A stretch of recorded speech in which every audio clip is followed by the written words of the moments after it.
Vamos a la palabra del Señor en el día de hoy. Vamos a la carta del apóstol Pablo a los Colosenses, carta de Pablo a los Colosenses, capítulo 2, versículo 7, Colosenses 2, 7. Arraigados y sobreedificados en Cristo y confirmados en la fe, así como habéis sido enseñados, abundando en acciones de gracias. Arraigados y sobreedificados en Cristo. Y ese es precisamente el título que tenemos para esta mañana. El ancla de nuestra alma. El ancla, el sostén, el simiente de nuestra alma, el fundamento de nuestra alma. Cristo es el fundamento, el ancla de todo creyente. Si Cristo no es el ancla del alma del creyente, el alma se mueve de un lugar para otro, se deja seducir por todo viento de doctrina, escucha cualquier cosa y se mueve hacia el lado, escucha otra cosa y se mueve hacia el otro lado. Si el ancla no es Cristo, somos como un barco de papel a la deriva, somos como un barco de papel en una tormenta de doctrinas como las que vemos hoy en día. Nunca antes, la iglesia había estado sometida a tan furiosa tempestad de herejías como lo vemos hoy en día. Si nosotros creemos que en la iglesia de Colosas habían problemas, en la iglesia de hoy en día sí que más hay problemas. Si Cristo no es el ancla de la iglesia perece. Si Cristo no es el ancla del creyente, el creyente se va de un lado para el otro y nunca es arraigado, cimentado y nunca puede tener crecimiento. ¿Por qué? ¿Cómo va a crecer algo que no está empotrado en Cristo? ¿Cómo una persona puede conocer de las hermosas doctrinas y de esos tesoros guardados en Cristo cuando el ancla no es Cristo, cuando el fundamento no es Cristo? Ese es el problema. Y algo similar sucedía allí en el Valle del Ico.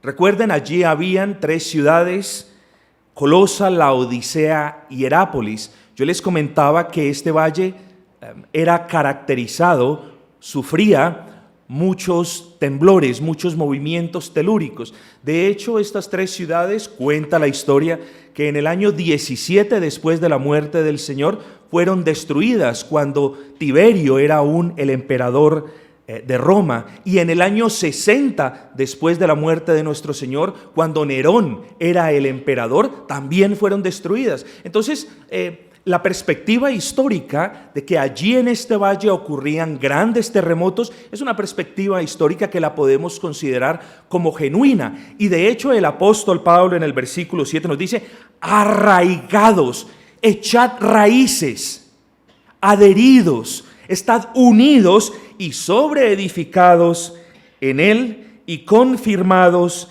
en la fe, así como habéis sido enseñados.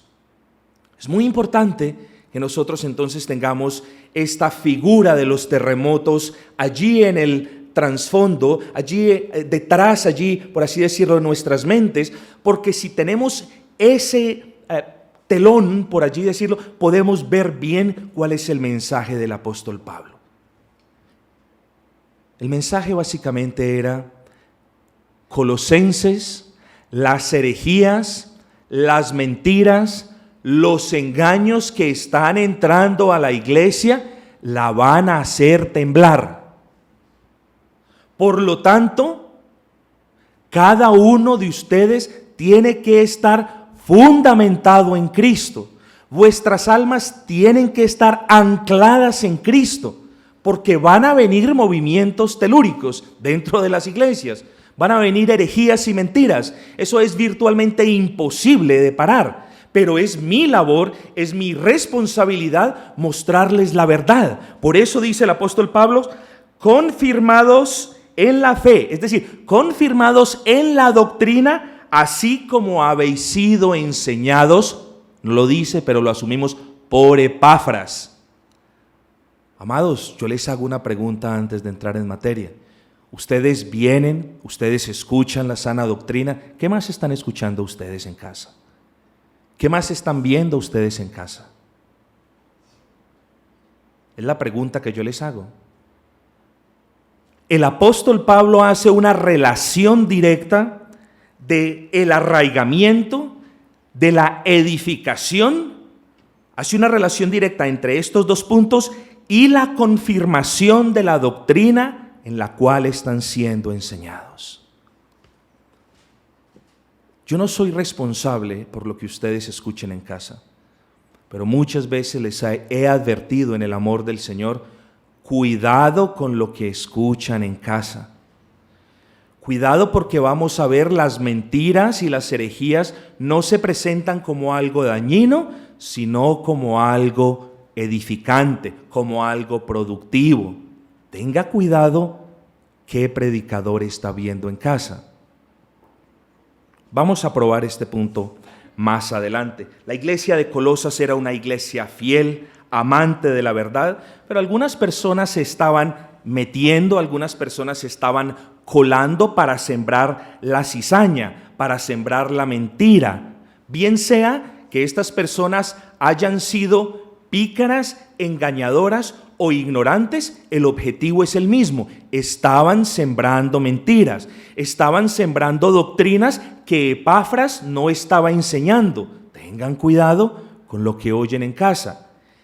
La herejía de Colosas afectaba también a la iglesia de la Odisea. Por eso el apóstol Pablo en el versículo 1 dice: porque quiero que sepáis cuán gran lucha sostengo por vosotros y por los que están en la Odisea. Estas dos ciudades quedaban muy cerca y probablemente las mentiras y el engaño del judaísmo y el engaño de la filosofía griega estaban afectando tanto a la iglesia de Colosa como a la iglesia de la Odisea. Pablo en el versículo 1 trata de mostrarnos ese punto. Hoy no estamos con la iglesia de Colosa.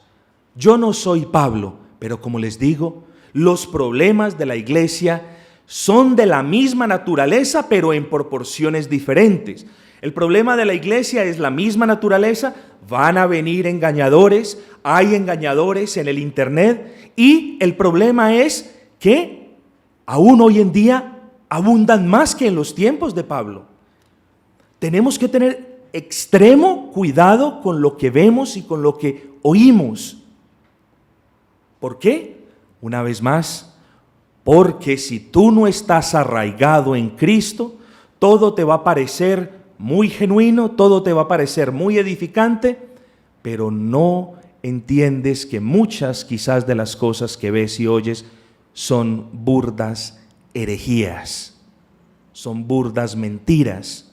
Si no estás arraigado en Cristo, no tienes discernimiento, no tienes entendimiento. Porque todo aquel que menciona el nombre de Cristo no es un predicador, y todo aquel que abre una Biblia para dar un mensaje de 40 minutos no es un predicador, y todo aquel que está detrás de un púlpito no es un predicador, y todo aquel que toma su Biblia para hablar no es un pastor. Todo aquel que está detrás de un púlpito no es pastor. Veíamos eso la semana pasada. No se dejen ustedes embelesar, oh Gálatas insensatos. Tan pronto habéis sido encantados, fascinados con las mentiras que escuchás. Tengan cuidado, hermanos. Antes de ustedes ir a escuchar otro predicador, estén arraigados primero en Cristo. Tengan primero ese carácter en Cristo, porque si ustedes no tienen el carácter en Cristo, todo les va a parecer muy genuino, todo les va a parecer muy cristiano, todo les va a parecer muy hermoso, todo les va a parecer que es lindo y que es venido del Señor. No dice el apóstol Pablo: sobreedificados en Cristo y confirmados en la fe. Esto fe quiere decir en la doctrina del Evangelio. Versículo 1. Porque quiero que sepáis cuán gran lucha sostengo por vosotros y por los que están en la Odisea y por los que nunca han visto mi rostro.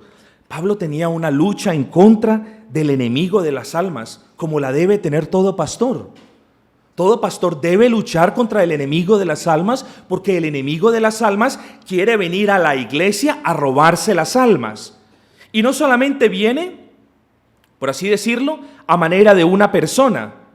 No, el enemigo de las almas se ha tomado, por así decirlo, la mitad del internet, de tal manera que el enemigo de las almas hace perder a las almas a través del internet.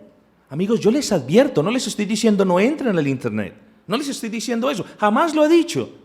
No les estoy diciendo no lean una sana literatura. Simplemente tengan cuidado porque el enemigo de las almas quiere moverlos de la verdad.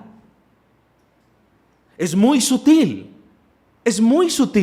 y ahorita lo vamos a ver. Una lucha contra la herejía. Yo como pastor lucho en contra de las mentiras. Lucho en contra de la herejía. ¿Cómo lucho yo? A través de las advertencias, hermanos. Yo los tengo que advertir a ustedes de lo que está pasando. Yo les tengo que mostrar a ustedes los falsos maestros, los falsos profetas y las cosas malas, porque si no, si ustedes no están anclados en Cristo, todo les va a parecer, como habla de hermoso, qué palabra tan hermosa tiene aquel. Entonces, es mi deber amonestarlos en el amor del Señor para que ustedes sean y estén anclados en Cristo.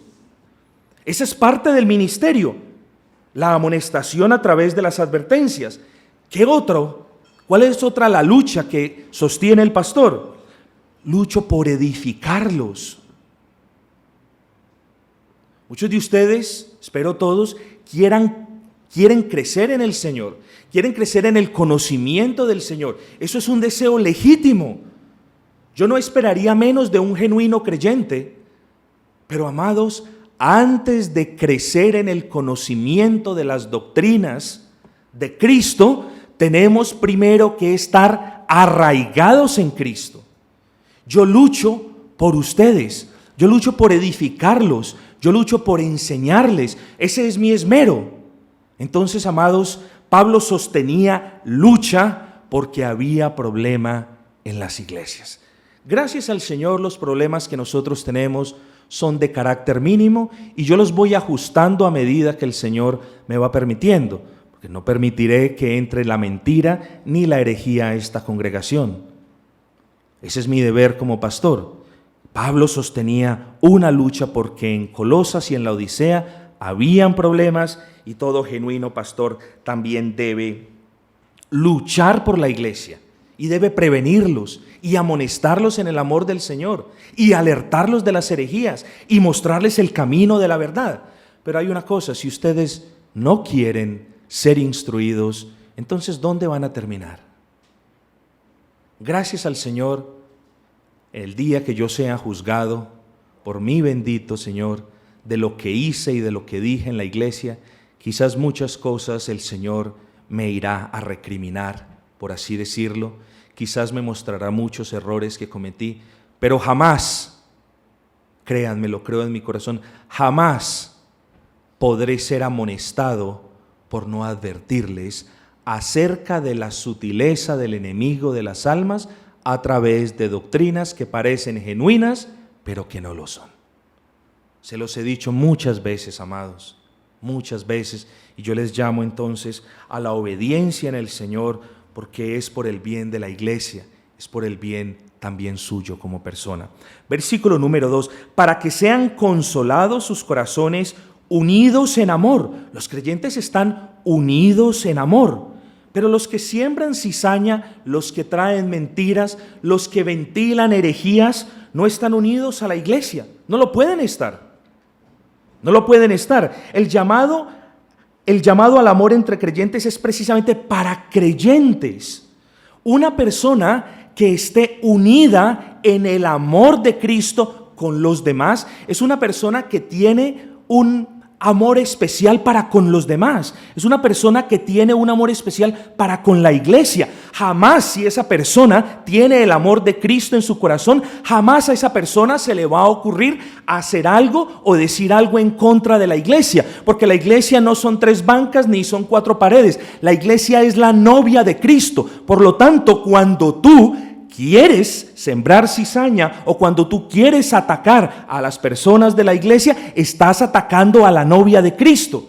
Grave cosa es atacar entonces a la novia de Cristo, a la prometida de Cristo. Los creyentes están unidos en el amor. ¿Y están unidos en el amor con qué fin? Para amar, para demostrarle al mundo que el amor de Cristo vive acá, para demostrarle al mundo que nosotros sí somos convertidos. Amados, ¿demuestran ustedes el amor de Cristo aquí en la iglesia primero? Antes de demostrarlo allá afuera, ¿demuestran el amor de Cristo entre ustedes? Es en vano si nosotros tratamos de demostrar el amor de Cristo fuera de la iglesia cuando no amamos a los hermanos en la iglesia. Totalmente en vano. No se esfuerce por hacer otra cosa que está perdiendo el tiempo. Totalmente en vano. Nuestro deber es amarnos primero a nosotros. Dice el versículo 2, hasta alcanzar todas las riquezas del pleno entendimiento a fin de conocer el misterio de Dios el Padre y de Cristo. Hablemos un poco de las riquezas del entendimiento. Cuando Pablo se refiere a las riquezas del entendimiento, no se refiere a un mero reconocimiento de la fe cristiana. Pablo se refiere específicamente a la gran bendición que tienen los creyentes, no de un reconocimiento, sino del conocimiento personal de la persona de Cristo, valga la redundancia, del conocimiento íntimo de la persona de Cristo, porque había en aquel entonces la filosofía que instaba e incitaba a las personas a que profundizasen en sus meditaciones para conocer las profundas riquezas del conocimiento de Dios. Pero la Biblia nos enseña que Dios es un Dios al que podemos conocer, pero es un Dios al que no podemos comprender. Amados, no tratemos de conocer más de lo que está escrito.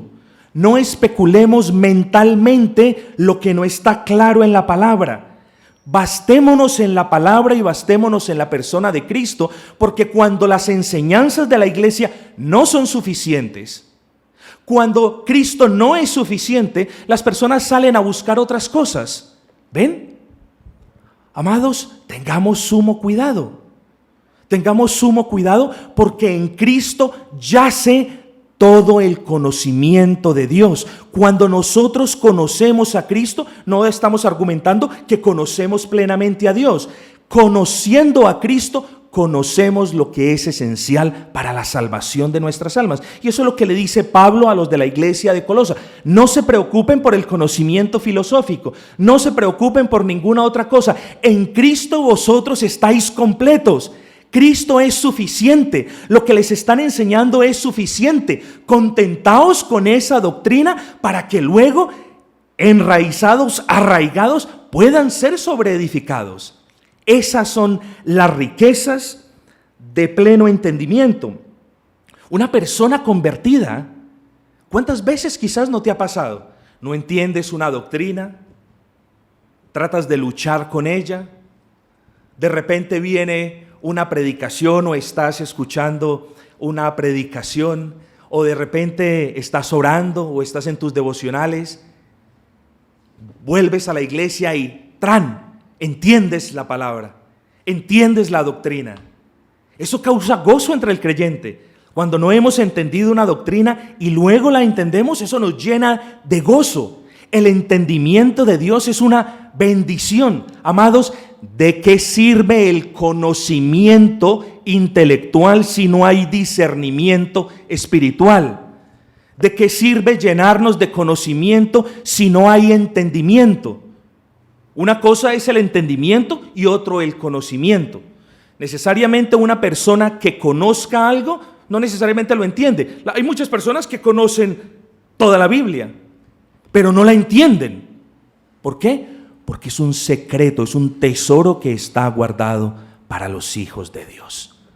Nosotros tenemos acceso a ese tesoro, a ese hermoso tesoro de las riquezas del entendimiento de la genuina doctrina.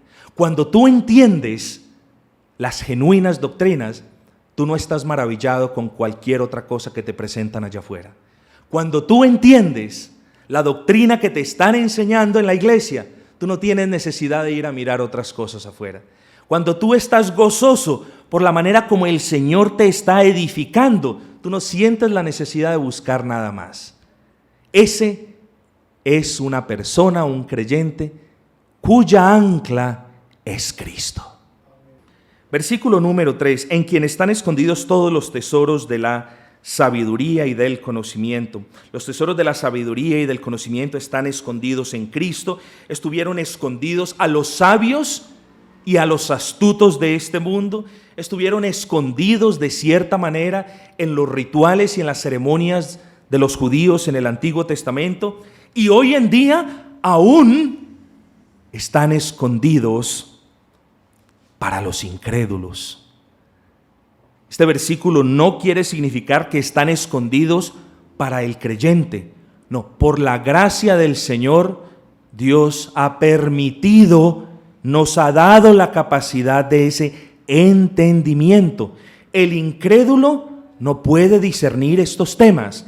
El incrédulo se pasa especulando acerca de estos temas, mas nosotros damos gracias porque estas verdades son abiertas a nuestros ojos de una manera clara. Y esa es otra de las diferencias entre un genuino convertido y uno que no lo es. Para la persona genuinamente convertida, la explicación, la exposición de la palabra es clara, es suficiente, es de enseñanza, me invita a examinarme, invita siempre a ver a Cristo, a obedecerle, a santificarme. Para el que no lo es como si el pastor hubiese estado hablando en un lenguaje extranjero por 40 minutos. Aquí llegamos como al centro del asunto. Y esto lo digo para que nadie os engañe con palabras persuasivas. Pablo efectivamente está diciendo, tengan cuidado con dos aspectos. Tengan cuidado con la acción y con la forma. Me explico. Tengan cuidado con la acción, es decir, con el engaño. Ese es el verbo, engañar. Tengan cuidado con la acción, tengan cuidado con el engaño, pero tengan cuidado con la forma o con la manera por medio del cual ese engaño entra. Entonces no solamente tenemos que estar alertas en contra de la acción, es decir, en contra del engaño, sino que tenemos que conocer cuál es la estratagema, cuál es el plan del enemigo y cuál es la manera por medio de la cual el enemigo introduce estas mentiras a la iglesia. Tenemos que conocer eso. Conocer que el enemigo quiere sembrar cizaña es fácil. Saber cómo quizás no sea fácil para muchas personas. Pero amigos, esto es lo más interesante del caso. Que el enemigo quiera destruir la iglesia no es cosa nueva.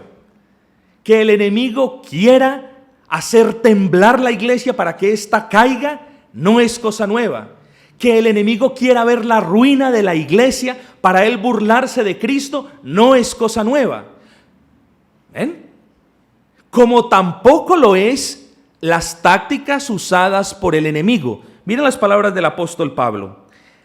Y esto os digo para que nadie os engañe con palabras persuasivas. Ciertamente se refiere a los argumentos filosóficos de las personas que estaban en la iglesia de Colosa. Ciertamente se refiere directamente a aquellos que estaban, escúchenme bien esto, a aquellos que reconocían a Cristo. Es que los herejes no decían que Cristo no existía. Ellos decían, sí existe, pero es una mera emanación, es un mero ángel. Es una mera criatura. ¿Ven? Entonces, la herejía y la mentira se mete a la iglesia con, versículo 4, palabras persuasivas. No se presenta como palabra de hombre. Jamás un hereje, jamás un predicador del mensaje de la prosperidad, jamás te va a decir, esta es palabra de hombre. Siempre te va a decir, esta es palabra de Dios. ¿Cómo entonces podemos diferenciar si es palabra de hombre o palabra de Dios? ¿Cómo entonces? Esa es la pregunta que te debes hacer. ¿Cómo puedes tú diferenciar si alguien que toma la palabra y la abre está hablando la palabra de hombre o está hablando en realidad palabra de Dios? ¿Cómo estamos? La respuesta la dimos hace una semana, amados hermanos. Son características innatas del ministerio cristiano. El ministerio cristiano enseña todo el consejo de Dios. El ministerio cristiano genuinamente establecido por Cristo apunta y solo tiene un objetivo, que es Cristo y solo Cristo. Nada más que Cristo. No hay prosperidad, no hay ninguna cosa, no hay añadiduras, no, es Cristo y solo Cristo. Cualquier persona que no predique a Cristo y solo a Cristo está predicando un mensaje que no es el genuino evangelio. Amados, no nos dejemos engañar por palabras persuasivas. A quien conoce poco del evangelio, escúchenme bien esto, a quien conoce poco del evangelio se le puede engañar fácil con palabras persuasivas. ¿Eres tú uno de aquellos que se deja impresionar por todo el que dice hablar la palabra de Dios?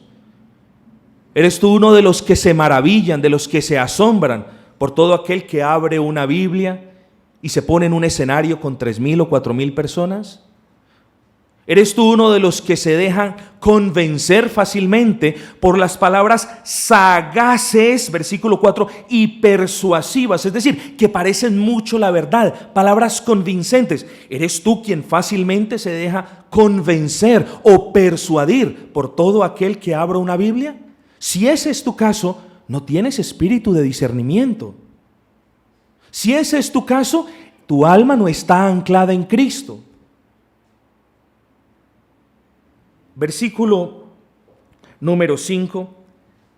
Porque aunque estoy ausente en cuerpo, no obstante en espíritu, estoy con vosotros gozándome y mirando vuestro buen orden y la firmeza de vuestra fe en Cristo.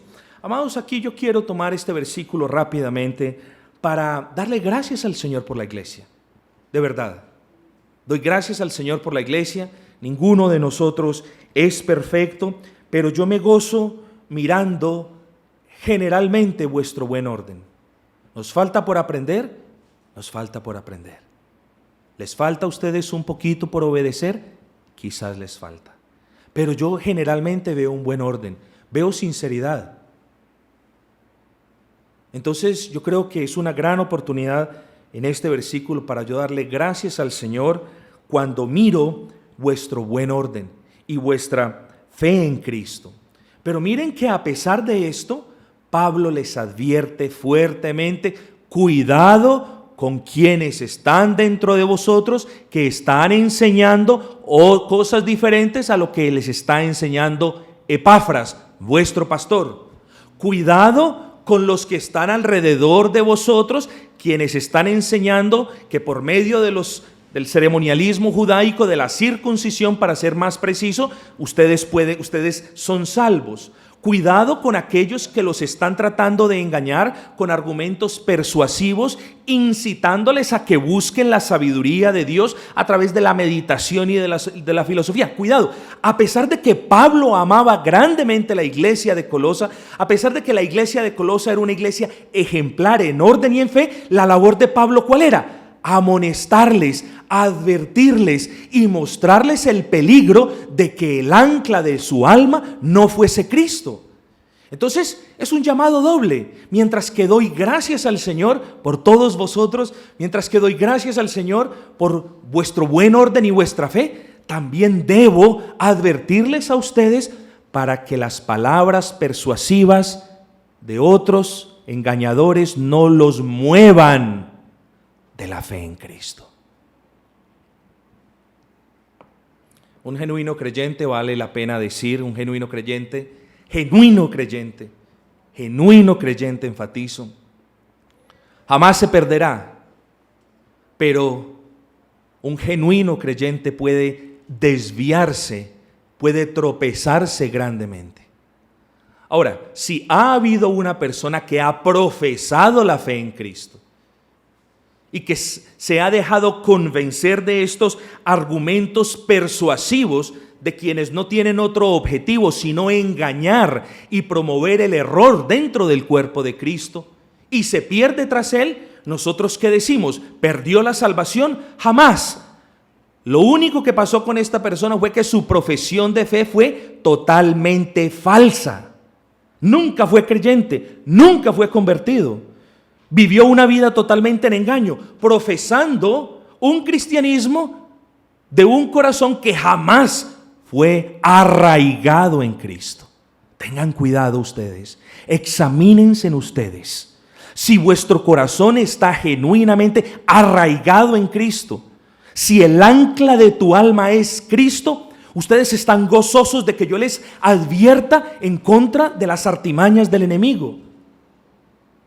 Pero amados, si alguno de ustedes está trastabilleando, está yéndose de un lugar a otro, esa es la muestra inequívoca de que el alma no está anclada en Cristo, de que cualquier argumento persuasivo los va a mover, de que cualquiera que habla una Biblia y hable y tenga mucha elocuencia los va a convencer. Esa es la marca inequívoca de toda alma que no tiene a Cristo como ancla.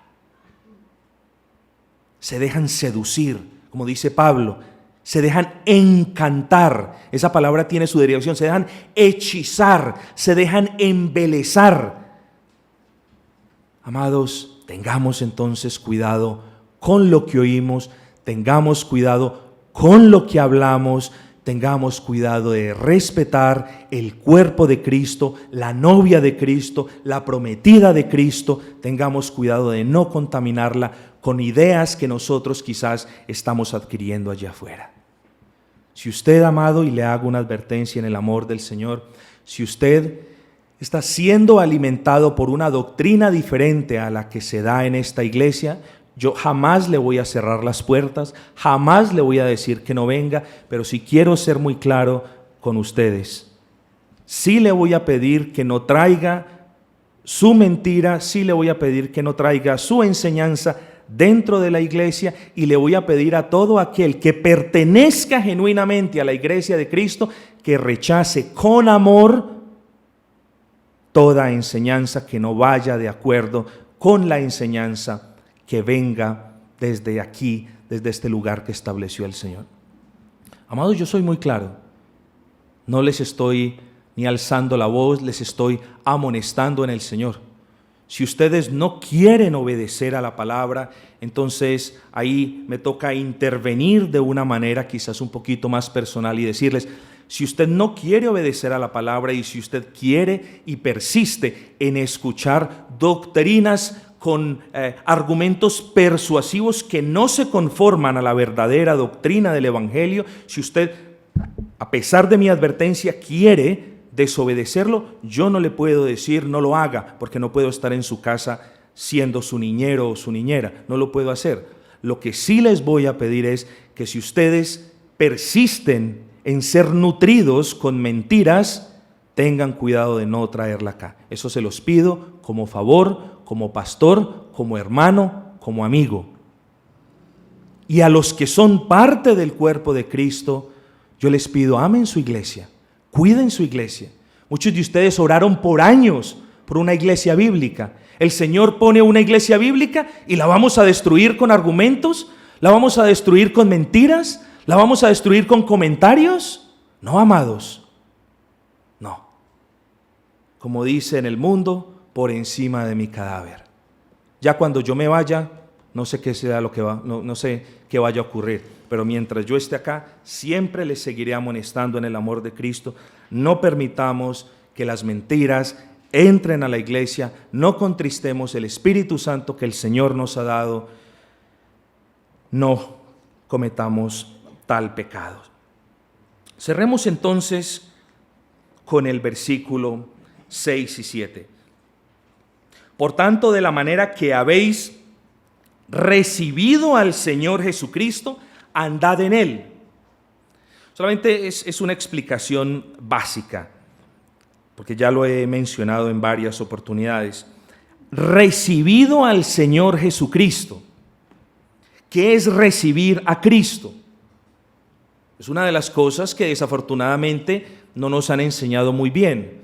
Yo he escrito un artículo acerca del decisionismo o el llamamiento al altar. ¿Por qué les menciono esto? Porque quizás es una manera un poquito más detallada, lo explico de una manera más detallada. ¿Qué sucede cuando el recibir a Cristo se convierte simplemente en Aquí está el Señor, pase al frente, póngase de rodilla, acepte a Cristo en su corazón, confiéselo con su boca, un aplauso y ya se fue otra vez. No, eso no es recibir a Cristo. Recibir a Cristo no es tampoco como lo enseñan las iglesias carismáticas y los del mensaje de la prosperidad. El Señor está tocando a tu corazón, ábrele, acéptalo, como si el Señor estuviese con frío, como si el Señor tuviese la necesidad de que tú lo aceptases, como si el Señor requiriese que tú lo aceptases. ¿No es el Señor un Dios soberano? ¿No es el Señor quien nos creó? ¿No es el Señor quien nos ha salvado? Es el Señor quien ha hecho la obra en ti para que tú lo recibas. ¿Qué es entonces recibirlo? Recibirlo es recibirlo y entender y someternos que Él es Dios. Los colosenses lo habían, los individuos que hacían parte de la iglesia de Colosa lo habían recibido como Dios y como Señor. Hay muchas personas que profesan una fe en Él como Dios, pero no como Señor. ¿A qué me explico? Yo creo en Dios, pero yo sigo gobernando en unas áreas de mi vida. No, Cristo sí es Dios, pero yo sigo siendo el mayordomo de mis propias áreas. Que el pastor no se meta en mi vida dándome consejos. No, yo veré qué hago. No, cuando somos genuinamente convertidos, es decir, cuando hemos aceptado a Cristo bíblicamente, caemos de ipso facto delante de Cristo, quien es Dios y quien es Señor, delante de Cristo en quien habita toda la plenitud de la divinidad y quien tiene el poder para gobernar mi corazón. Eso es aceptar a Cristo, no simplemente reconocerlo. Los herejes reconocen a Cristo. Tengan cuidado.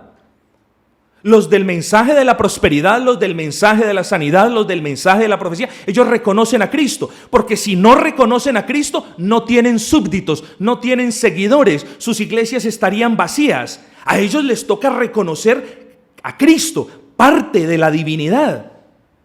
Pero ¿de qué sirve reconocer cuando no se conoce? ¿De qué sirve mencionar el nombre de Cristo cuando Cristo no gobierna mi vida?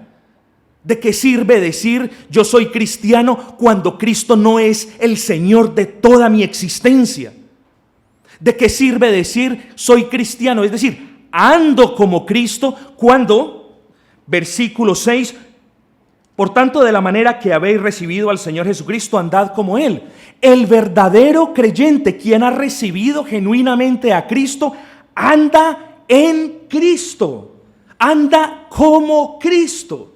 Anda teniendo los mismos deseos que Cristo tuvo, a saber, amar al Señor, obedecer al Señor, amar a los demás, a andar en santidad.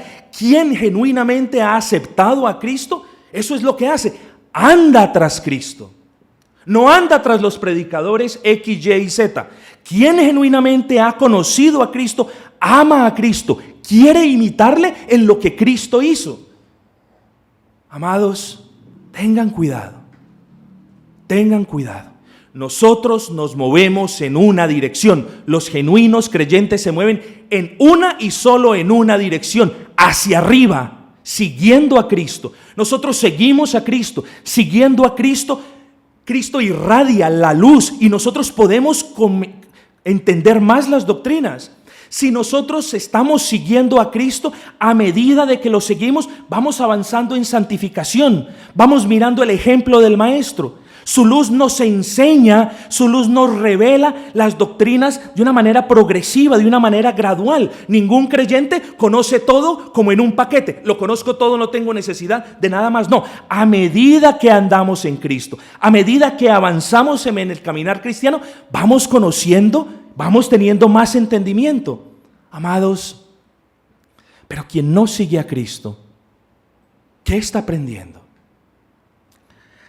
Terminamos diciendo, arraigados y sobreedificados en Él y confirmados en la fe. Arraigados. Escuchen esta palabra hermosa. Enraizados. La figura es la de un árbol grande, frondoso. Un árbol grande y frondoso no tiene 5 o 10 centímetros de raíz, ¿o sí? Un árbol grande y frondoso tiene raíces que penetran la tierra. Esas raíces cumplen varias funciones. Esas raíces permiten la estabilidad, la firmeza del árbol y esas raíces también absorben el alimento. Quienes están en Cristo están arraigados en Cristo. Quienes están en Cristo están sostenidos en Cristo. Ningún viento de doctrina los va a mover. Cristo los va a alimentar, los va a nutrir, los va a fortalecer y últimamente eso va a redundar en que la persona esté firme. Quienes están arraigados en Cristo, queridos amigos, ninguna mentira los va a perturbar. Si Cristo es el ancla de tu alma, siempre permaneceremos arraigados en Cristo. No tendremos temores de vientos herejes que nos quieran mover, de mentiras sagaces que nos quieran encantar, de argumentos filosóficos que nos quieran enredar. Bástenos estar arraigados en Cristo. Si Cristo es nuestra alma, ni la muerte, ni la vida, ni los ángeles, ni principados, ni potestades, ni lo presente, ni lo futuro, ni lo alto, ni lo bajo, ni ninguna otra cosa creada nos podrá separar del amor de Cristo. Si Cristo es tu alma, nada te podrá separar del amor de Cristo. Pero ¿qué más dice? Versículo 7, y sobre edificados en él. Esta es la figura ya de un edificio. Sobre edificados en él. Ninguna persona sabia sobre edifica sobre algo que no tenga los simientes bien empotrados. Ningún ingeniero va a sobreedificar sobre un edificio de 15 o 20 plantas. Ningún ingeniero va a sobreedificar sobre fundamentos que no sean capaces de resistir el peso y la presión de todo el edificio. Lo mismo un creyente. Antes de ser edificados, antes de crecer en el conocimiento de Cristo, antes de crecer en el conocimiento de la doctrina, nosotros tenemos primero que estar arraigados. Es un proceso natural. La semilla cae, muere, brota, echa raíces, pero crece. Entonces, el crecimiento viene después de estar enraizados con Cristo. Pero si eres sobreedificado en Cristo, si eres sobreedificado en Cristo, llénate de gozo. Llénate de gozo porque si Cristo es tu alma, jamás la obra que construye Dios será derribada. Dios es quien levanta a la persona. Dios es quien la forma. Dios es quien la instruye a través de su palabra. La obra de Dios no puede ser deshecha. Lo que hace Dios no puede ser destruido o derribada. De tal manera en que si tú estás arraigado o arraigada en Cristo, y si el Señor está haciendo la obra en ti, si el Señor te está dando crecimiento, si el Señor te está dando firmeza y carácter, jamás el enemigo de las almas, por mentira o por estratagemas humanas, podrá derribarte. De la misma manera, como estando arraigados en Cristo, estás sostenido en Él, de la misma manera, cuando estás siendo edificado en Cristo, jamás nada, ni vientos, ni tempestades, ni ninguna otra cosa podrá derribar la obra que Dios hace en tu vida. ¿Qué es importante entonces? ¿La filosofía? ¿El mensaje aquí y allí? ¿O estar cimentados en el mensaje de Cristo? Amados, cualquiera pues, dice el Señor, cualquiera pues que me oye estas palabras y las hace, lo compararé con el hombre prudente que hizo casa, que edificó casa sobre la roca. Descendieron lluvias, vinieron vientos, soplaron huracanes, golpearon contra la casa y la casa quedó inamovible. ¿Por qué? Esa casa era la de una persona cuya alma está anclada a Cristo. Cerremos diciendo, las mentiras y las herejías tienen como objetivo desviarnos, movernos, pero si Cristo es el ancla de nuestra alma, jamás seremos movidos. Tienen como objetivo engañarnos con palabras persuasivas, pero si Cristo es el ancla de nuestra alma, jamás seremos derribados. Agradezcamos lo que el Señor ha hecho. Agradezcamos lo que el Señor nos ha mostrado. Agradezcamos lo que el Señor nos ha permitido entender. Agradezcamos la suficiencia de Cristo. Solo necesitamos a Cristo. A Cristo y a nadie más que a Cristo. Demos gracias al Señor y quiera el Señor entonces afianzarnos en Él. Quiera el Señor darnos humildad para pedir perdón si hemos dicho o hecho algo que ha molestado a la iglesia de Cristo. Quiera el Señor empotrarnos en su verdad y edificarnos con sus benditas manos. Quiera el Señor hacer de nosotros casas firmes e inamovibles sobre la roca, donde vengan vientos de doctrinas, donde vengan palabras persuasivas, pero no importa. Bástenos saber que si estamos en Cristo, de ahí nada ni nadie nos podrá sacar. Bástenos saber que jamás nos perderemos si seguimos a Cristo. Demos gracias al Señor.